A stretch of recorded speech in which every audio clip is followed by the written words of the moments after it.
విధంగా వాడికి మనీ కోసం నైట్ దొంగతనాలు చేయడం ఇట్లాంటివి చేస్తుంటాడు.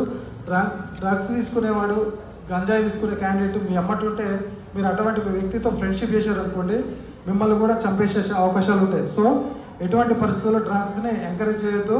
మీరు ఎక్కడైనా డ్రగ్స్ ఉంటే మీ అందరికి సోషల్ రెస్పాన్సిబిలిటీ ఉంటుంది. చదువుకునే పిల్లలు కాబట్టి కంపల్సరీ ఇన్ఫర్మేషన్ ఇవ్వాలి. ఇవ్వలేదంటే సొసైటీలో డ్రగ్స్ అంతా కూడా ఫామ్ అయిపోయి సొసైటీ మొత్తం పొల్యూట్ అయినాక మనం బయటికి ఎక్కడికి వెళ్ళినా మన వాళ్ళ అక్క అయినా కావచ్చు, మన తల్లి కావచ్చు, మన చెల్లెలు కావచ్చు, మనం కావచ్చు, ఇక్కడ ఉన్న అందరూ ఎక్కడ పడితే అక్కడ గంజాయి తాగే వాళ్ళు, డ్రగ్స్ తీసుకునే వాళ్ళు ఉంటే మనకు సేఫ్టీ ఉండదు. సో సేఫ్టీ లేని వాతావరణంలో మనం ఉండడం కష్టం. సో మనకి తల్లిదండ్రులు ఎటువంటి ఇప్పుడున్న అట్మాస్ఫియర్ ఇచ్చారో సొసైటీలో అటువంటి అట్మాస్ఫియర్ని మనం కాపాడుకోవాలి. నెక్స్ట్ సమాజం మొత్తం కూడా ఎక్కడ పొల్యూట్ కాకుండా చూసుకోవాలంటే మనందరికీ సోషల్ రెస్పాన్సిబిలిటీ ఉండాలి.